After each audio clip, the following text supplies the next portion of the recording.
ABC juice को रोजाना हफ्ते में 3 से 4 बार इस्तेमाल करना जिल्द के लिए निहायत मुफीद है।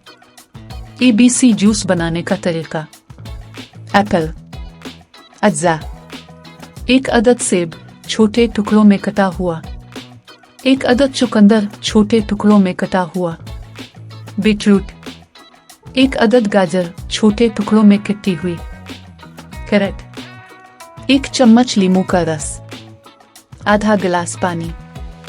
बनाने का तरीका। सेब, चुकंदर और गाजर के टुकड़े ब्लेंडर में डालें।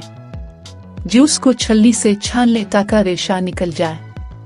चाहे तो नींबू का रस शामिल करके जायका बढ़ा सकते हैं। ठंडा करके आप बर्फ के साथ सर्व करें। एबीसी जूस सेब, चुकंदर, गाजर जूसर मशीन में बनाने का तरीका। जूसर मशीन को अच्छी तरह साफ करें। गाजर के टुकड़े, चुकंदर के टुकड़े और सेब के टुकड़े जूसर में डालें और जूस निकाल लें। मजीद मुफीद मशवरे एक्स्ट्रा टिप्स। खाली पेट पीना ज्यादा फायदेमंद है। सुबह नहार मुंह पीने से ये जूस जिल्द पर ज्यादा असर दिखाता है और जिस्म को डिटॉक्स करता है।